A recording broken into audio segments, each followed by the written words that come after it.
मैं जीपीसी अलवर से ज्योति। आज हम CE 203 की यूनिट 7 डीपीसी को स्टडी करेंगे। डीपीसी की फुल फॉर्म होती है डैम्प प्रूफ कोर्स, यानी कि सीलन रोकने वाली परत। यहाँ पर ये एक डायग्राम आपको दिखाई दे रहा है जिसमें ये फाउंडेशन है और ये हमारा ग्राउंड लेवल है। यहाँ ग्राउंड लेवल से हमें डीपीसी लेवल कम से कम 150 mm ऊपर प्रोवाइड करना चाहिए। तो जहां पर हमारा प्लिंथ लेवल होता है, हम उस जगह पर डैम्प प्रूफ करने के लिए एक लेयर प्रोवाइड कर देते हैं कंक्रीट की, जिसको हम हॉरिजॉन्टल डीपीसी कहते हैं। हॉरिजॉन्टल डीपीसी की मिनिमम थिकनेस हमें 40 mm रखनी चाहिए और हम इसे 40 से 50 mm के बीच में रख सकते हैं। इसके बाद यहाँ पर ये आपको दिखाई जो दे रहा है, ये है हमारी वर्टिकल डीपीसी। तो वर्टिकल डीपीसी जो होती है ये सीमेंट मोटार की बनाई जाती है और ये 1:2 या 1:3 के सीमेंट मोटार से बनाई जाती है। जो हॉरिजॉन्टल डीपीसी होती है वो हम M15 या M20 मिक्स से बनाते हैं। M15 मतलब 1:2:4 और M20 मतलब 1:1:3। यहाँ पर जो फर्स्ट चीज है वो हमारी सीमेंट, सेकंड सैंड को शो करती है और थर्ड हमारी एग्रीगेट को शो करती है। तो हमें जो हॉरिजॉन्टल डीपीसी होती है वो 40 mm थिकनेस की मिनिमम प्रोवाइड करनी चाहिए। अब डैम्पनेस क्या होती है? तो सब सॉइल या रेन वाटर मॉइस्चर जो भी है हमारा, मतलब जमीन के अंदर जो पानी है या बारिश का पानी है, वो हमारी बिल्डिंग के अंदर दीवारों से, फ्लोर से, छत से या फिर नींव से किसी भी तरीके से अगर बिल्डिंग के अंदर, वॉल्स के अंदर या फ्लोर के अंदर आ जाता है तो उसे हम डैम्पनेस कहते हैं। डैम्पनेस के क्या क्या सोर्सेज होते हैं, रीजंस होते हैं? तो डैम्पनेस हमारी जो ग्राउंड के वाटर होता है उसके राइज करने की वजह से भी आ सकती है। दूसरा है हमारा जो रेन वाटर होता है, जब बारिश होती है उसके कारण जो वॉल्स की फेसेस रेन के कांटेक्ट में आते हैं उसके कारण हो सकती है। थर्ड है हमारा कि जो हमारी दीवारें हैं और छत है उनसे जो बारिश का पानी है वो पेनिट्रेट होगा तो उसकी वजह से भी डैम्पनेस आ सकती है। अगर हमारी बिल्डिंग के अंदर प्रॉपर ड्रेनेज सिस्टम नहीं है तो उसकी वजह से भी डैम्पनेस हो सकती है। अगर हमने कंस्ट्रक्शन के टाइम पुअर क्वालिटी की ब्रिक्स को लगाया है तो ब्रिक्स जो होती हैं वो मॉइस्चर को एब्जॉर्ब कर लेती हैं। अगर हमारा जो कंक्रीट हमने यूज में लिया है वो अच्छी क्वालिटी का नहीं है तो उसकी वजह से भी डैम्पनेस हो सकती है। और अगर हमारी जो कंस्ट्रक्शन टेक्निक है वो डिफेक्टिव है, उसके अंदर जॉइंट्स रह गए हैं, तो इन सब रीजन से हमारी बिल्डिंग के अंदर डैम्पनेस आ सकती है। Dampness, defect of dampness. अब डैम्पनेस के कारण क्या क्या डिफेक्ट्स होते हैं?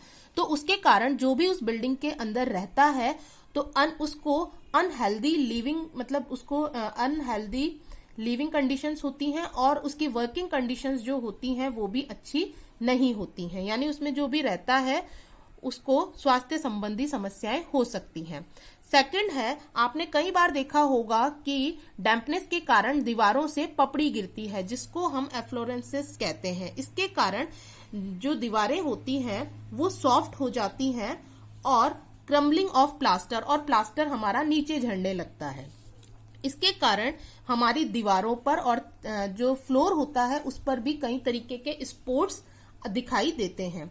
उसके अलावा हमारी बिल्डिंग के अंदर जो टिम्बर यूज किया हुआ है, जैसे फर्नीचर में, कारपेट में, वो भी हमारा इसकी वजह से खराब हो जाता है। अगर हमारी इलेक्ट्रिक फिटिंग है तो उसमें लीकेज हो सकता है।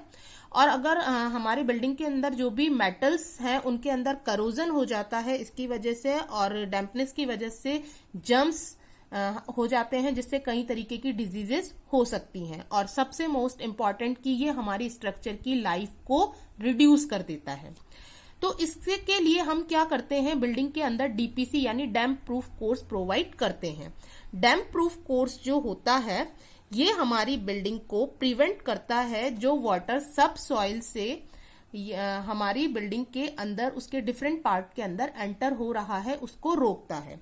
तो इसके अंदर हम डैम्प इम्पर्स मटेरियल की कोटिंग को लगाते हैं और उसके ऊपर कोई वाटर प्रूफ पेंट की 2 लेयर्स करते हैं।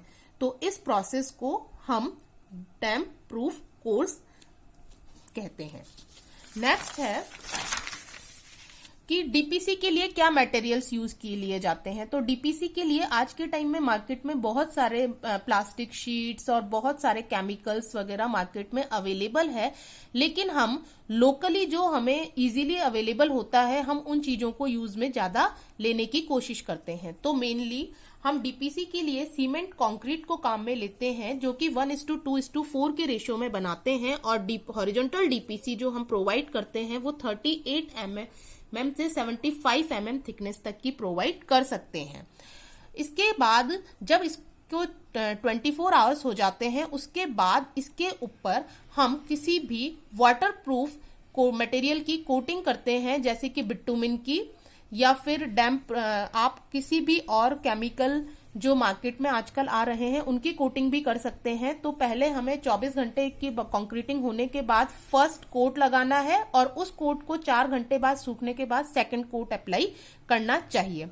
जो वर्टिकल हमारी डीपीसी होती है उसके अंदर हम रिच सीमेंट मोटार काम में लेते हैं, जैसे 1:3 का, और इसको हम 12 से 18 mm थिकनेस का प्रोवाइड करते हैं। कई जगह पर जहां पर हमें कम कॉस्ट के अंदर ही डीपीसी प्रोवाइड करनी होती है तो हम स्टोन्स के थ्रू भी डीपीसी प्रोवाइड कर देते हैं। जनरल प्रिंसिपल्स की डीपीसी जब हम प्रोवाइड करते हैं तो हमें कोशिश करनी चाहिए कि जितनी भी वॉल्स हैं वो सारी वॉल्स हमारी DPC should cover the full thickness of wall in order to act as effective barrier to moisture. यानी कि जितनी भी दीवारें हैं उनकी पूरी थिकनेस में हमें डीपीसी प्रोवाइड करनी चाहिए, ताकि जो मॉइस्चर है उसके लिए वो बैरियर का काम करे और वो ऊपर नहीं आ पाए। जो बिटुमिन की कोटिंग है जो हम इस पर अप्लाई करेंगे वो हमारी पूरी तरीके से सूख जानी चाहिए। उसके अलावा हमें जो भी हमारा कंस्ट्रक्शन है उसके अंदर कंस्ट्रक्शन जॉइंट्स को मिनिमम रखना चाहिए, ताकि जॉइंट्स के थ्रू हमारा वाटर एंटर नहीं हो सके।